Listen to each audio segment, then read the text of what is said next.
I did the 48-hour film project here in New Orleans on the heels of what I kind of affectionately call blowing up my life. Art's good for that.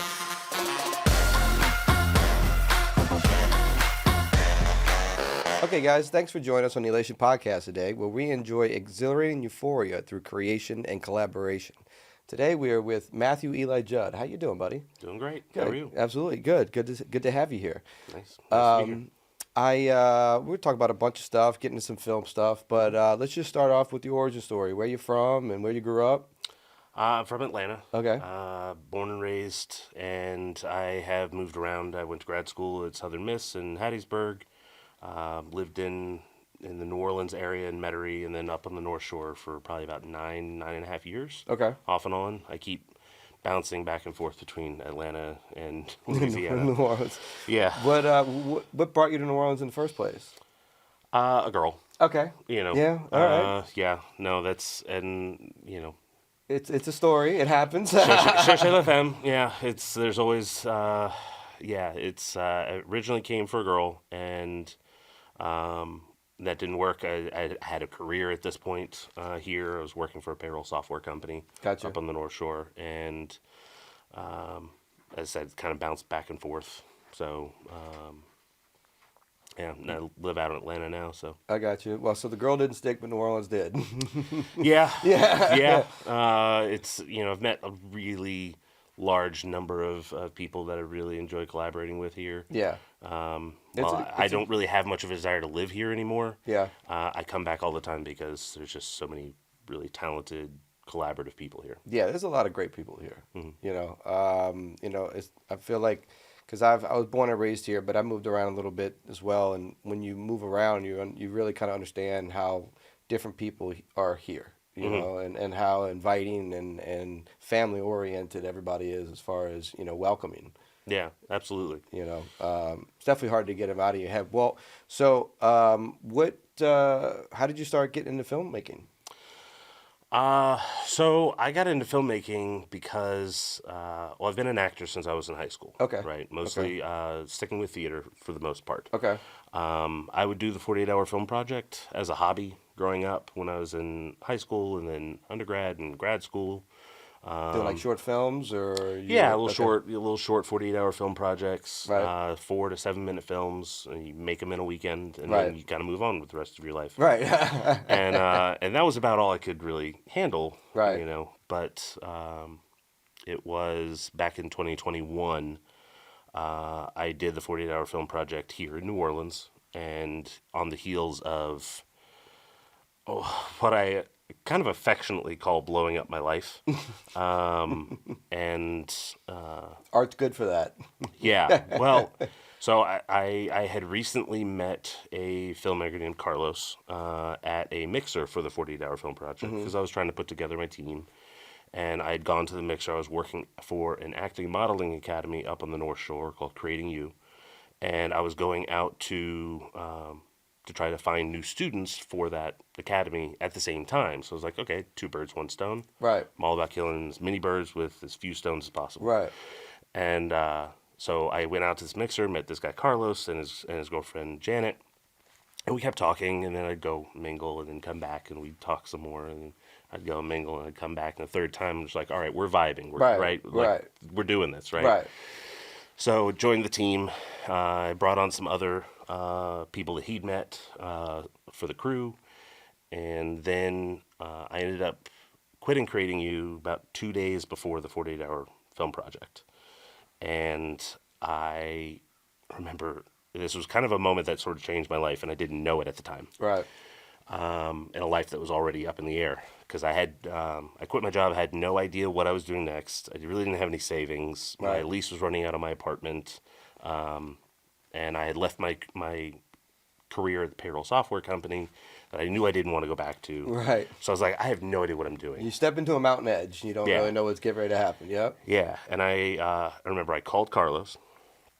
And I'd never worked with him. I'd met him really once at this point. And I called him. I'm like, hey, man, my life's a mess, dude. I'm sorry. I don't think I'm going to be good to do the 48-hour this time around. I can give you the contact of everybody. You can run the team. They'll be great to work with. Right. And I remember he said no. And I was just like, that's not really an answer to Right. what I'm saying. Right. He's like, no, now is exactly the time when you need to make a movie. And I relented. Mm-hmm. I accepted that. And we ended up making the 48-hour film project. And it's what started Ghostwright. Right. It's what started this fantastic new chapter in my life that's been going on now for 3.5 years. And I really owe a great deal of that to him. You know, it's good partners are valuable for those moments. You know, Yeah. And you know, sometimes you don't need to know somebody forever for them to give you the right decision. You know, so and I would say he was right, because you're very vulnerable in those moments of coming off a negative situation, that you have that moment of, okay, do I jump or do I not? Yeah. And when you don't have anything else on your back, you can be fully creative, you know, and then on top of that, you're a little emotional because what you just went through. So I feel like it was a perfect time. Oh, in more ways than you can even recognize. Right. You know, there was so much of my life that was, I had said this independent of making a movie to one of my friends at the time who ended up helping with the project. I had told him that I felt like a ghost. Repeatedly. I had mentioned that because, you know, between the corporate relationships I had with work, occupational, family relationships, friend relationships, romantic relationships, I just kept feeling like I was operating under one assumption and then suddenly, unexpectedly, discovering that the relationship was Right. fundamentally different than what I expected. Right. And it made me feel, quite honestly, like I was crazy, like I was losing my mind, and I just felt like I was just kind of drifting along, and I was just this ghost. Right. And so when the short film came around, that 48-hour film project, my friend Sam Lee actually threw out the idea, what about a ghost who wants to quit? What if we make a movie about a ghost who wants to quit? And I remember in the brainstorming process for that movie, it was like the room was thunderstruck. Like all of us were just like, Right. It clicked. wow, Right. that really feels like something. Right. And so yeah, it was being able to have the people around me that could help recognize that, push me. I am incredibly blessed. I'm incredibly blessed with the collaborators I have with Carlos, Steven, and Brandon, my partners in Ghostwright, as well as our investor John and Angel Gray. My life is completely 180'd from that point 3.5 years ago. Wow. So you Now got to, pushing 4. so you really got to put a lot of yourself into the character then. I've said this multiple times. It is easily the most personal project I have ever done in my life. And I've, acting in undergrad and grad school, doing professional work. I've had I've had touring gig. I've had regional theater jobs. I've all sorts of different things. Right. And this was hands down. The short was that, but then the short is also what has become our flagship feature film. Right. And it has absolutely been the most personal project of my life. Yeah. That's awesome. I feel like those projects they not only take a weight off your back because you're putting all that emotional baggage into the film. There's some catharsis there for sure. But I feel like you learn a lot about yourself in those moments. Yeah. Yeah. I haven't done a whole lot of filmmaking. I've done a couple shorts, but I've done a lot of production and music videos and trying to explain in the video what the song's talking about type of situation. So, there are those moments that connect when you're like, man, I put a lot of my own personal emotions in this. I don't feel like you realize it until you watch it too sometimes. No. For the short, no, I didn't.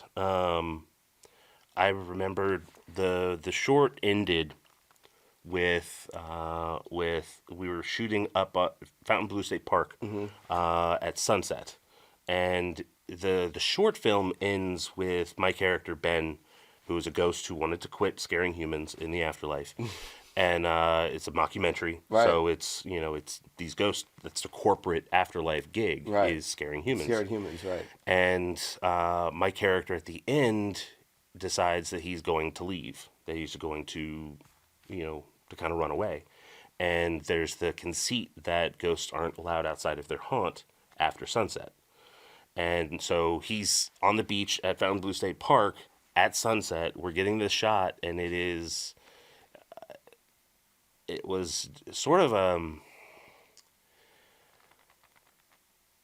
kind of a cornerstone moment for me.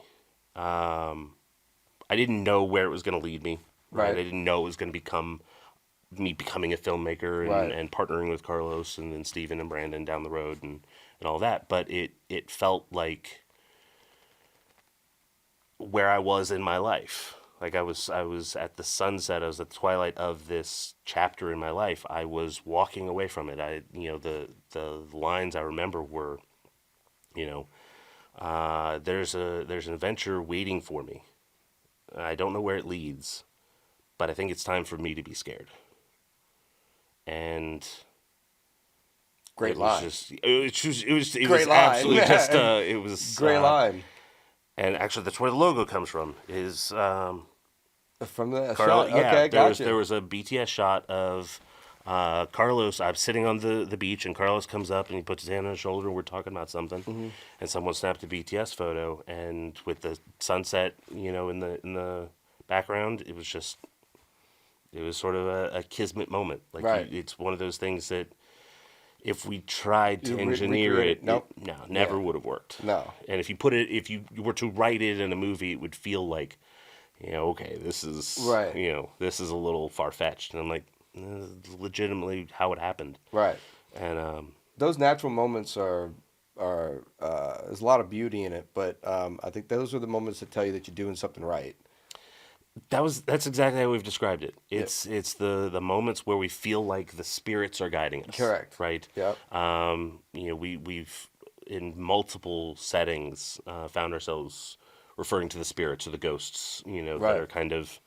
We feel like we have some otherworldly sort of collaborators. Manipulation there, yeah. Yeah. No, 100%. No, and I remember this. For me in the music world,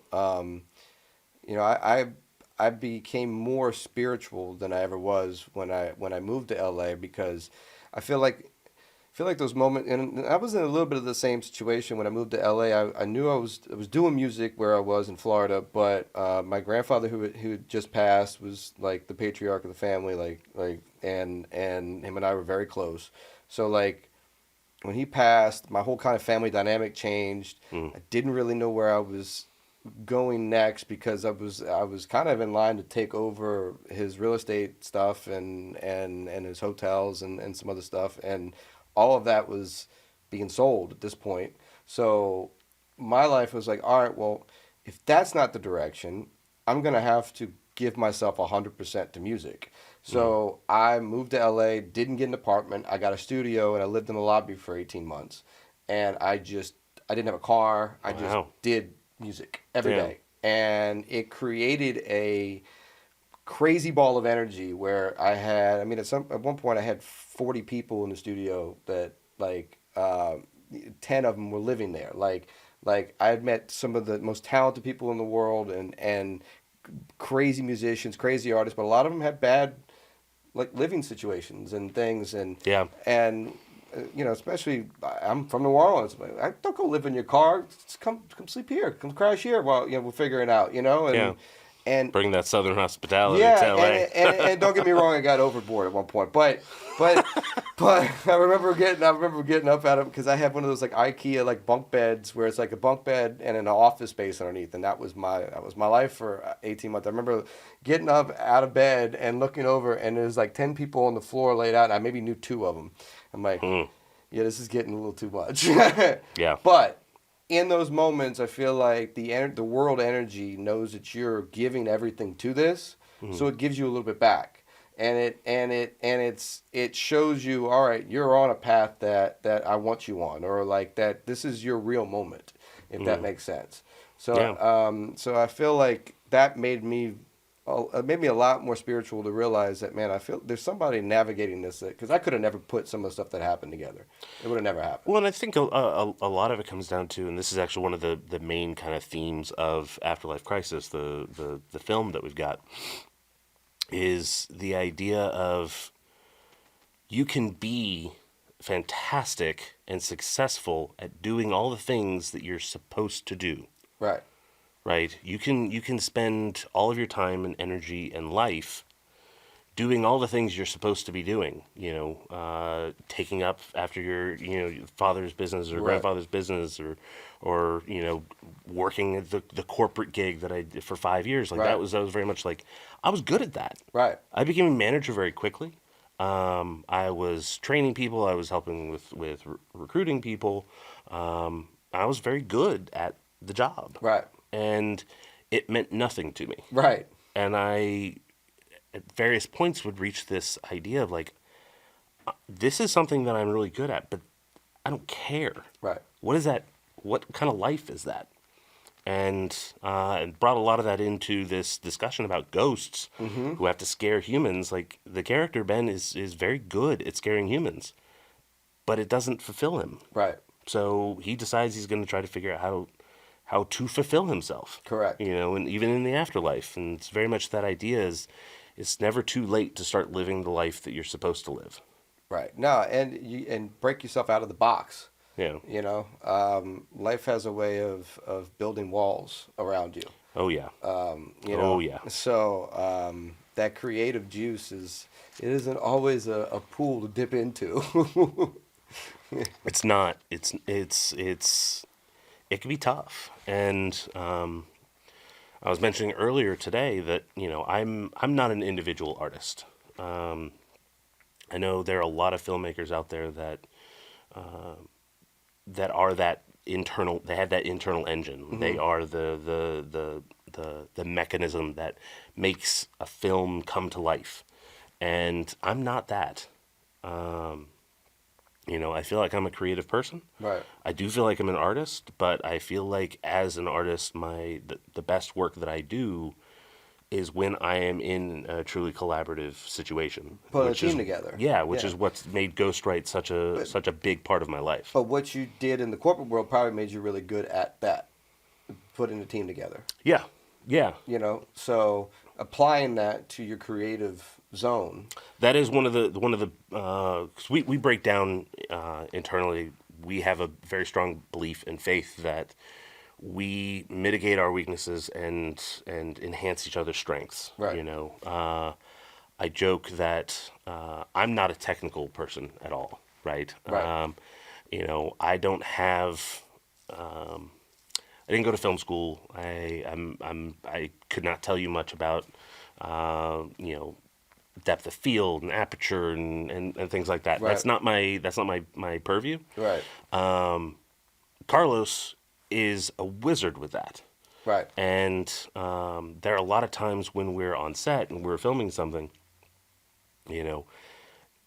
he's thinking things technically, and he's a very creative person as well. But there are times where I'm able to just ask a question, right, or make a suggestion that has no basis in technique or technological logic. Right. But it's something that kind of forces out of the box a little bit. Absolutely. And it's just something that, that collaboration, I really believe helps. Part of that you have, part of the technique that you have is not going to film school, because you can look at things in a different way. Yeah. And not doing which is a little bit of a lazy argument for me to use. Well, but I don't think so, because I look at the same. I literally was just talking about this with the last guest with music. Like I don't know music theory. I'm not a very big educated music guy, but I produce and I hear what I hear, and if I like it, I produce it. And sometimes those ears are better to do certain situations than a technical musician. And like, a very technical musician, it's hard to do a solo because he doesn't necessarily know how to just go off the cuff and do something that's never been done before because he's so That's used true. to Yeah. doing analytical lines and notes and this is where it should go and type of information. So if you're that guy in the room that has the edge of like, well, why can't we do it this way? And everybody looks at it, yeah, that can work, Yeah. and it makes things different. Hmm. I was always that guy in the room with film too. Like for music videos, like I'm normally the guy that with the concept, and then I let the team take the concept and go into how they can do it, Hmm. and then I'm the guy on set that's looking at the set and going, that doesn't look right. We need this here. That the scene doesn't look like it looks off like this. And like I'm more, kind of a set design situation. Like those are Yeah. the two things that I'm good at, and I stick to that with film. I let Yeah. everybody else do everything else. And that's part of having a great team, though. You've got to be Yeah. able to pass those batons. Yeah, and it comes from communication. It comes from self-awareness and having the courage to point out our own weaknesses and Right. strengths I know I've always been someone. I'm self-deprecating. Like I do not speak myself up Right. enough at times. Right. But I do feel like in the confines of our conversations within Ghostwright, I feel like we've all grown a lot as artists working together because we can honor each other and respectfully be aware of what our weaknesses are and what our strengths are Right. and know that if Steven's on Video Village, he's gonna catch continuity like crazy. He's gonna catch it. He's Right. got that eye. Right. I don't have that kind of eye. Right. I can catch a lot of things, but it's like eagle vision. Right. But it's we each have our strengths and weaknesses, and Yeah, well, some people just see they just see the camera. Like that's like I feel like they just see the frame. They don't see anything else when they're that good at looking at sets and figuring out the lighting and yeah. I mean, it's kind of nuts. We'll talk a little bit about the world premiere and all of that situation. So very, very excited. We have our world premiere coming up later this month out in Phoenix, part of the Phoenix Film Festival. It is going to be. We're going to have two different screenings, one on Friday the 28th in Phoenix, and then one on April 1st in Phoenix as well. Okay. We want to try to put together some sort of screening, I believe in May, for, I believe out in Atlanta, possibly down here in New Orleans, not sure. But yeah, we're just ready. We've been working on this thing, as I said, since 2021, Right. like when the short originally came out. And I had blown up my life, and the next year became working on getting the feature film together, and so it's been several years in the making, and just ready for people to see it. yeah, ready for eyeballs, man. Yeah. Like just want to get eyeballs on it. We signed a deal with a distributor, so we're expecting that come April, probably more likely May, that it'll be out on various streaming networks. Don't know which ones yet. We're still working on that, but Right. yeah, that's we're really really excited about it. It's our first feature film. We got more that we want to do. Like this is not the peak, Right. by any means. This is not the best movie we're ever going to produce. This is anything like that. This is the first film. This is our first foray into it, and Right. we're just ready for people to put their eyeballs on it and just kind of build momentum. Absolutely. How long is the film? It is an hour and 47 minutes. Okay. Yeah. Good. Perfect time for a film. I can't. Well, It's funny. it's so many people were like pushing to get down to 90 minutes, 90 minutes, 90 minutes. And it's like, I get some of that. Yeah. Some film festivals I think are, I guess, resistant to get longer films because they have like blocks and very regimented kind of Right. thoughts of how long they need things to be. But in my mind, you have so many movies nowadays out in cinemas that are coming out. They're like 2.5 hours. I know. And it's you've got your 90-minute movies that that they're fine. Like, I feel I like think a movie just needs to be the length that it needs to be. correct. No, I Tell the 100%. story. There's only so much you can cut out of the story. Yeah. Before it makes no sense. Now, I am very much in favor of making it tight. Right. I think Excess doesn't need to be there. Yes. it's very hard, I think, to create a film that effectively uses a very slow pace. Right. It happens, and there are plenty of movies like that, but I think there's a lot of movies that get a little too indulgent with it. Yeah, 100%. I mean, I love movies. I'm a huge movie buff, but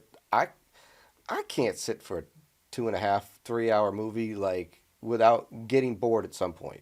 Yeah. Without saying, all right, I didn't need to know this, or and there's very few films that I can walk out that are that long and be like, all right, well, I enjoyed every moment of that, Yeah. So I think anything under 2 hours is good for a movie. I think That's kind of my thought is Yeah. like, yeah, I'm sure at some point there's going to be that movie that I want to make that's over 2 hours. Right. But realistically, I don't have any like thought of like I want to make movies that are 90 Right. minutes or or X. I know that it takes a lot to make something that's 2.5 hours Absolutely. successfully. Do you remember It's a Mad, Mad, Mad, Mad World or whatever? I forget how many mads it is, but so I just remember this as a kid because I had to do some I forget what it was, some type of blood test, and I was in the doctor's office for like 6 hours, and this was VHS. So I remember my mom brought that movie in to watch. I forget, it was probably like 10, 12, but it was 6 VHS tapes because it was 3 hours long. Or something like that, or or it's longer. It's like 4.5 hours long, or some bullshit. So it's like 6 VHS tapes you get to the end of it, and you got to replace this VHS tape.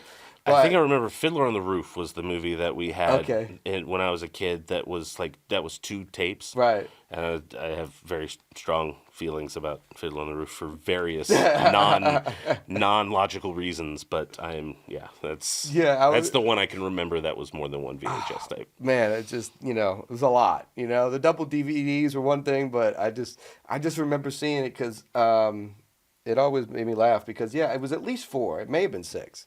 But it was two different covers, Yeah. and then I'm like, man, how the hell did they sell this? Yeah. But anyway, no, a movie, it's just like music too, though. Music, you have that 3 minute and 30 second, Yeah. Yeah. that line that you're supposed to follow for radio. But Some of my favorite songs end up being the longer songs. oh yeah, Because you can explore, like, that's we were just talking about this. Yeah. There's no bridges or skits anymore. Everything just goes Yeah. in and goes out.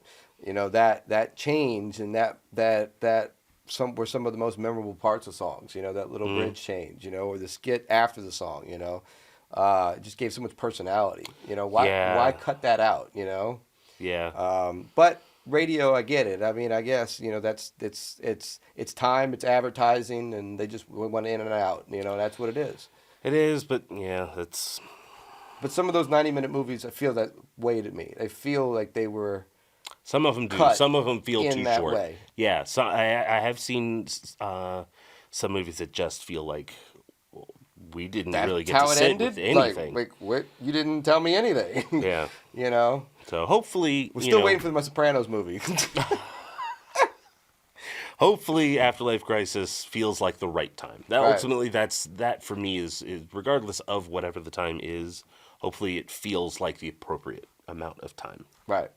Absolutely. Yeah. What do you think is your favorite scene in the movie? Oh, there's a scene in the movie. There's a lot. There's a lot of scenes that I really, really love, but there's one we have. So Ben has his team of other ghosts who have other specialties, right? There's Ben, Pam, and Stefan, right? And they are dealing with the fallout of some questionable choices that Ben's made that have caused some drama, and they are assessing how they're going to get rid of the human his roommate, right? Ben is kind of engineering it. He becomes friends with his human. Gotcha. That's his big flag in the ground rebellion. Like, I'm living my life. I want to connect with people. I want to to make friends with this person Right. that I'm supposed to scare because I've been told so. Right. And so the kind of the offset of that is he decides, well, I'm just going to scare away his roommates so that I get management off my ass. Right. And and Get along. yeah. Yeah. And so there's a scene, some like I really love the work that Carlos does with camera movement a lot, and this was one of the things that we really focused on when Pam comes and she discovers that Ben has revealed himself to his human haunt. She loses her shit. Like, she gets angry, and this whole scene, Malcolm, the human, can't see Pam. So there's like he's having conversation with Ben, not knowing that he's also talking to Pam. So there's some miscommunication there, which only just reaffirms with Pam that holy shit, you've revealed yourself. Right. And it's just the camera was kind of just like wandering throughout the whole thing. It's a lot of fun. It's a nice dramatic scene. I'm more Awesome. of a dramatist. Like Gotcha. I like tragedy. I like Right. heavy. And this is Thought-provoking moments. Yeah. yeah, and this was definitely a peak emotional moment, certainly for Pam and Ben, and it's just It's a good scene. yeah, Awesome. yeah. Awesome. Well, I can't wait to watch it. Yeah. What? Tell me a little bit about the interactive stuff that you guys are doing. Yeah, so we filmed 3 interactive movies as kind of companion pieces with the feature film. With the idea that they could be used to help with marketing.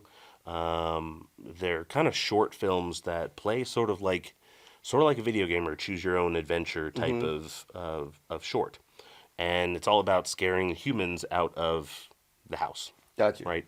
So you play as me, as Ben, Right. and you're confronted with various decisions on how you're going to get the human out of the house, and it was a lot of fun to film. But I remember the first one that we were going to film, we actually filmed it while we were filming the feature film, Got you. which was on a breakneck speed. Like, we filmed 111 pages of text in 11 days, Wow. which was just with a skeleton crew That's nuts. that was missing bones. Like, it was so ridiculously skeletal. And this was like day 8 of filming, and we had kind of a short day just because of scheduling and things like that. And Carlos and Steven and Brandon all really wanted to make this interactive movie, and I was like, I really do not think we should. Right. I think this is not a great use of our energy and our efforts. We should rest and recoup for the final take away push. from the film. Right. Yeah, Yeah. so that and the fact that we really didn't know how we were going to do an interactive movie. Like, we theorized it, we talked Right. about it, but we didn't really know how we wanted to make it. And I remember I mentioned, I really do not think we should do this. I do not think we should do this. I do not think we should do this. The actors they wanted to use were down. They wanted to. And I was like, okay, you guys figure it out. I'm going to take the other actors back to their hotels. Right. And, I've got your back. Whatever you need from me, I will do. But I just want to voice my concern Right. and make sure that we know that this is something that I think is a questionable idea. Right. And I remember I dropped off the other actors at their hotels, and okay, this was day 8 of 11, which was actually like day 20, because the week before we had been doing pre-production, and then like 3 days before that we were filming a 48-hour film project in New Orleans. Right. So like I had not had a moment by myself in like 2 weeks. Right. So I stop at Taco Bell of all places, and I just grab a taco and I just listen to music, at headphones in, I'm eating a taco, and I just have a moment where I'm like, oh shit, that's how we need to do it. Like I didn't want to do it, but I'm Right. like, this is like it was like it was an epiphany. Right. I was just like, this is the structure of how we need to do this interactive movie. So I finished my taco and I speed back to the Airbnb that we were staying at and we were filming at, staying and filming at. No. So no breaks. Right, no breaks. And I walk in and they're still like trying to figure out like some A B is some very simple kind of thing. Right. And I was walking in with guys, I got it. And I bust out the whiteboard and I start like brilliant, like beautiful minding it, Right, like just right, like right. just like just meticulously just like writing everything down. And they're looking at me like I have three heads. Right. Like they have no idea what I'm talking about, and I am not able to successfully explain it to them in that moment. Right. But I do remember, again, this was kind of another one of those watershed moments. Right. I remember Carlos said, "Guys, I don't understand this, but Judd does. Right. So let's do it." And the team kind of jokes that I have three different personalities because I'm an actor, I'm a writer, and a director. Right. And in that film, I was doing all three, which way too much. But we joke that Matthew is the actor, Eli is the writer, and Judd is the director. Gotcha. And Carlos, several times, has pointed out to me there are very clear moments when Judd comes out. When Judd, it's like I am in director mode to the fullest extent that I am. And he's like, that was one of those moments. It's like you came in, and you're like, this is what we're doing. This is how we're going to do it. Let's do it. That's awesome. And so we filmed it, and it went really well. And it ended up being a very, a great thing that we did.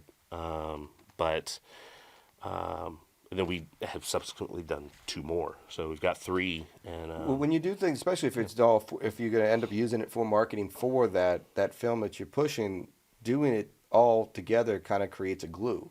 oh yeah, Because, absolutely. Because you have the Yeah. same team, you have the same actors, you have the same issue, like the same like thought process and flow, and so everything kind of will glue together. Yeah, and it's and well, I still stand by the concerns that I Well, voiced. yeah, because it can be a distraction for sure. Yeah, and it's something that we did. I mean, we continued burning the midnight oil, and Right. we pushed it.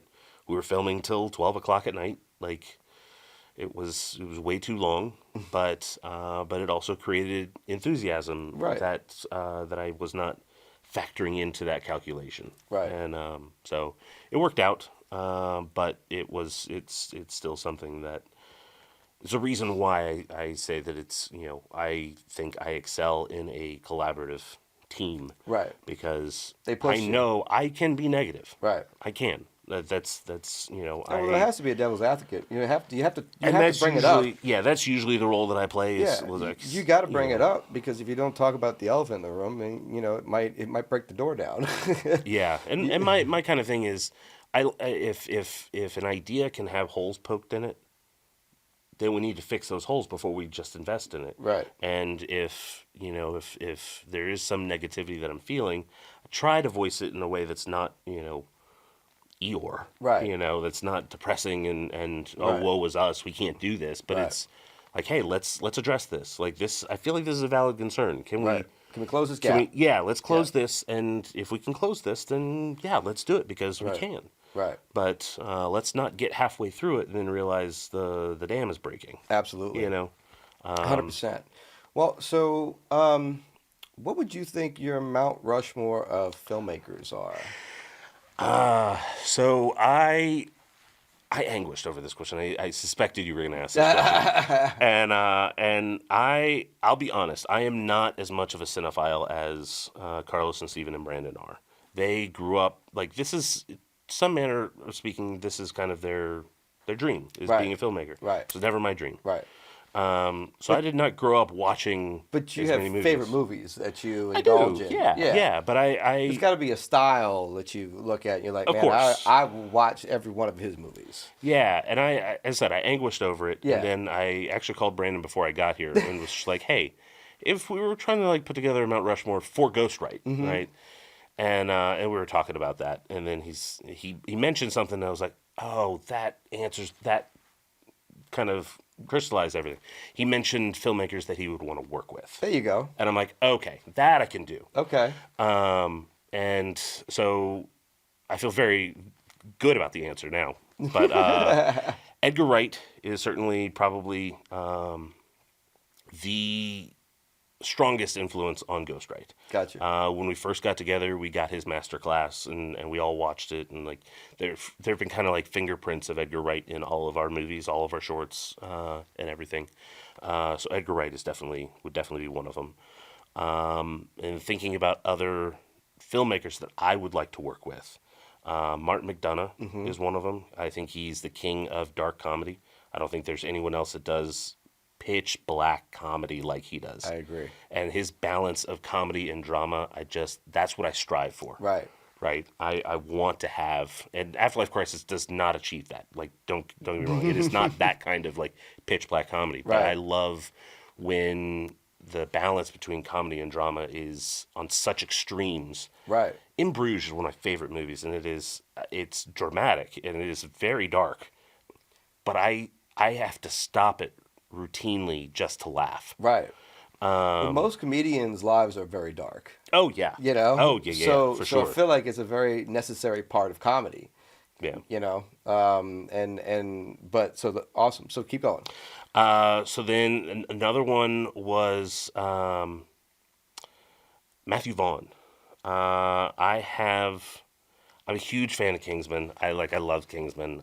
It's one of my favorite movies. I watch that all the time. I've never gone in for a lot of like spy films, but Right. for some reason that one that tickled me. And just in terms of like style, I think he has such a clear sense of how he wants to make movies. Yeah. Well, and a lot of the cinematography and that stuff was crazy. Yeah. So I would very much like to work with him at some point. And then Greta Gerwig would Okay. actually be a lot of fun. Everything I've read about her, I think, she is such because she's an actress as well, Right. And that's multi-hyphenates are kind of where my mind Yeah. gravitated to first. And being that she is an actor first, everything I've heard about her is how she works with her cast and how she really gets the most out of her cast Right. in all of her projects. And that's something that's really big for me and for Ghostwright as a whole. Is we really strive to create an on-set environment that is warm and welcoming and collaborative and affectionate. Right. Well, when you're an actor, you know what actors need and what they want and what they need to feel good about themselves to do the job. It's a very personal. Acting's a very personal thing because you're taking a part of yourself and you're giving it whatever that character is. You have to give it a little bit of personality in yourself. So you're exposing something about yourself in those characters. Well, it's also something like whenever I'm writing something, I'm always thinking that the actors are going to add Right. a lot to this. Like Right. I want to write in a way that allows actors to build on it, Right. To hear the melody. to grow within it. Yeah. I joke. As an actor and as a director, I don't feel like I'm someone who has a tremendous ego. I really strive to not have a big ego. Right. Eli, the writer, I'm fighting with him and his ego a little bit, and not to make it sound like I have multiple personalities. I do not have multiple personalities, but yeah, it's when it comes to writing, like there are times where I've felt a little bit more ego creep in. Gotcha. And to counter that, a lot of the way that I write is thinking about how an actor could take these words and play with them. Gotcha. And create something. And even when I'm on set, if it's something I've written, I'm usually not worried about being letter perfect or anything. I'm like, this is the framework. As long as the story works. Yeah, put muscles and flesh on it. Like these are the Right. bones. Like Right. just run with it. Absolutely. So yeah, those would be. Well, you have to have Yeah. an ego to write, in my opinion. Like in the same way as It music. is so much more solo. Yeah. It is, and it's something that I never imagined being a writer, but I have the flexibility with my survival job Right. that allows me time. But I was mentioning to these guys as well that even as a writer, like everything I'm writing, I'm thinking of it in terms of how it could fit for Ghostwright. Right. So because as I said, I cannot stress enough that I do not believe that I would be a successful solo artist. Right. But give me a team, or put me in a team rather, because it's not my team, it's our team. Right. When I'm writing, I'm thinking about being accountable to Carlos, Steven, and Brandon. So when I'm writing something that maybe they have nothing to do with right now, I'm thinking about how they do. Right. You know. No, 100%. If there was going to be a movie made about you, who would you play in it? Who would I play in my own movie? In your own movie, because think about it in a sense of basically who would your favorite character be in your life is kind of who I was kind of. Ooh, okay. Oh, I'm glad I get to talk about this because this is something that I have been very fortunate to have really fantastic teachers in my life. And it's mostly going back to theater. Right. Right.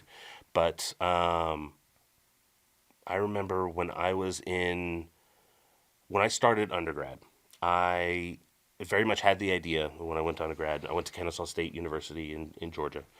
It was 20 minutes away from my home. And I was like, I'm going to go here and get my core classes out of the way. Then I'm going to transfer somewhere with a real theater program. Right.